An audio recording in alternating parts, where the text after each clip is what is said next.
Sous la mer,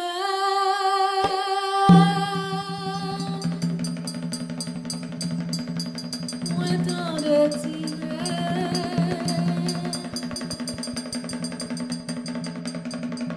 Sous la mer,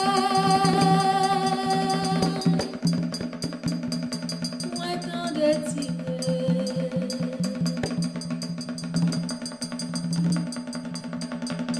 Moi mandé.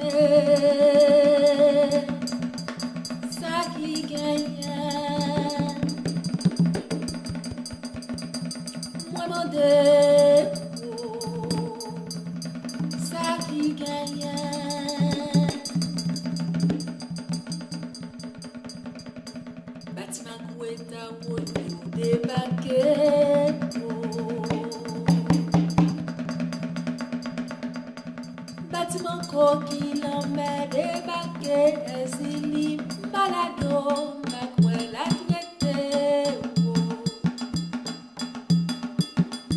Zili balado, Macouel la traité.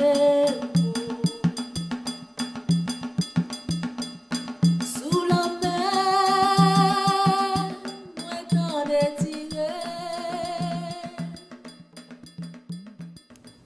Of all the cities in Romanian lands, the chief and most renowned Ravenna stands, adorned in ancient times with arms and arts, and rich inhabitants with generous hearts. But Theodore the Brave, above the rest, with gifts of fortune and of nature blessed, the foremost place for wealth and honour held, and in all feats of chivalry excelled. This noble youth to madness loved a dame of high degree. Honoria was her name, fair as the fairest, but of haughty mind, and fiercer than became so soft a kind. Proud of her birth, for equal she had none. The rest she scorned, but hated him alone. His gifts, his constant courtship, nothing gained, for she, the more he loved, the more disdained. He lived with all the pomp he could devise, at tilts and tournaments obtained the prize, but found no favour in his lady's eyes.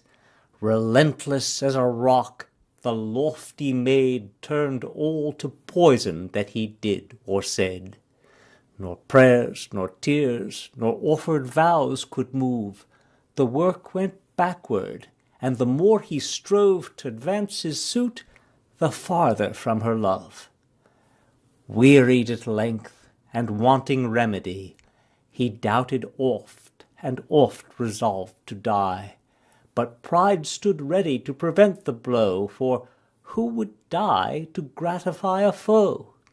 His generous mind disdained so mean a fate.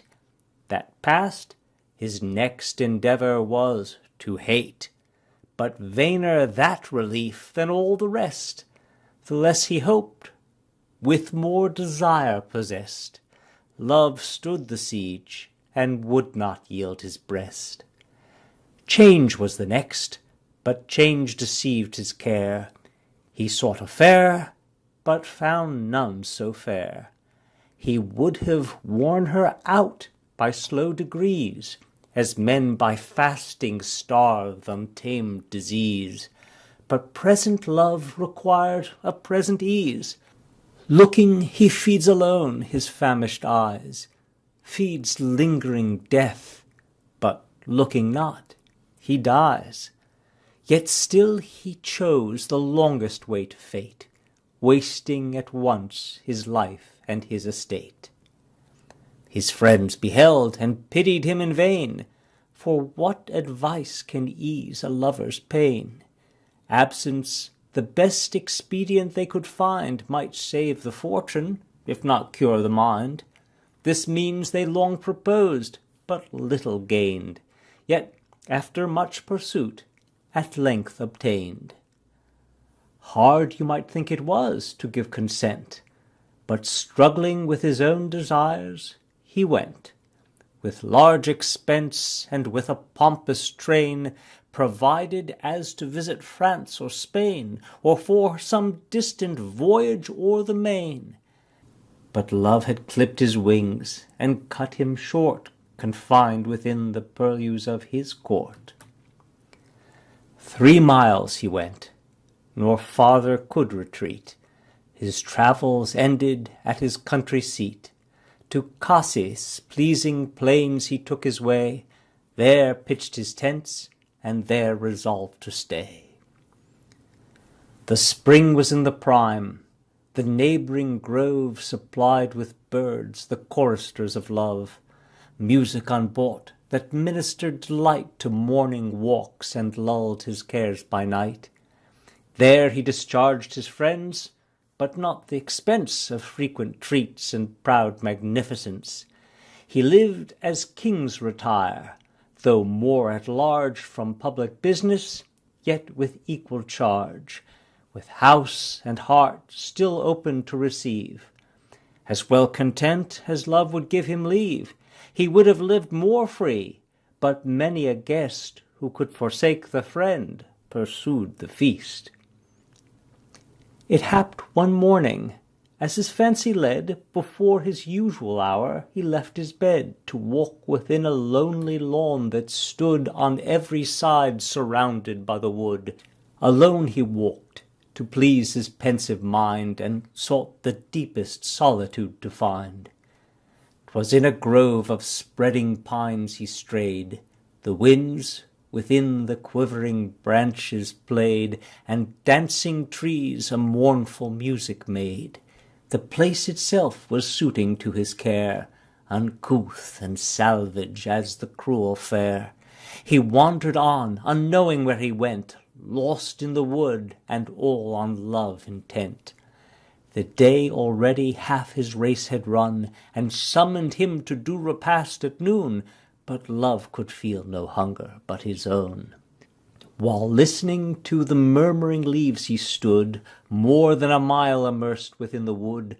At once the wind was laid, the whispering sound was dumb, a rising earthquake rocked the ground.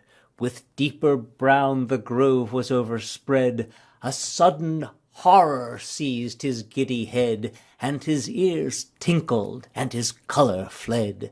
Nature was in alarm, some danger nigh seemed threatened, though unseen to mortal eye. Unused to fear, he summoned all his soul, and stood collected in himself and whole. Not long, for soon a whirlwind rose around, and from afar he heard a screaming sound, as of a dame distressed who cried for aid, and filled with loud laments the secret shade.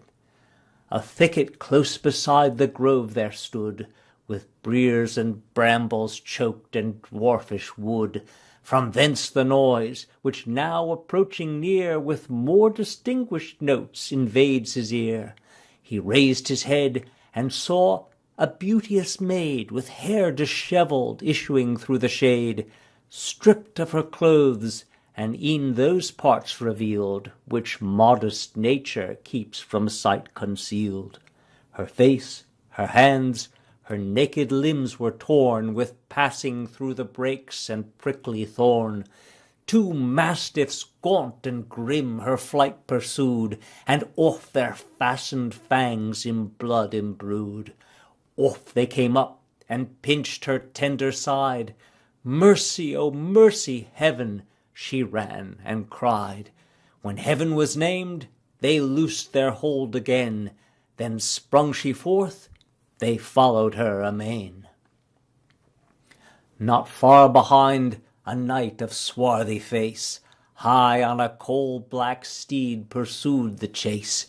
With flashing flames his ardent eyes were filled, and in his hands a naked sword he held. He cheered the dogs to follow her who fled, and vowed revenge on her devoted head. As Theodore was born of noble kind, the brutal action roused his manly mind. Moved with unworthy usage of the maid, he, though unarmed, resolved to give her aid. A sapling pine he wrenched from out the ground, the readiest weapon that his fury found. Thus, furnished for offence, he crossed the way betwixt the graceless villain and his prey. The knight came thundering on, but from afar, thus in imperious tone forbade the war. Cease, Theodore, to proffer vain relief, nor stop the vengeance of so just a grief, but give me leave to seize my destined prey, and let eternal justice take the way. I but revenge my fate, disdained, betrayed, and suffering death for this ungrateful maid.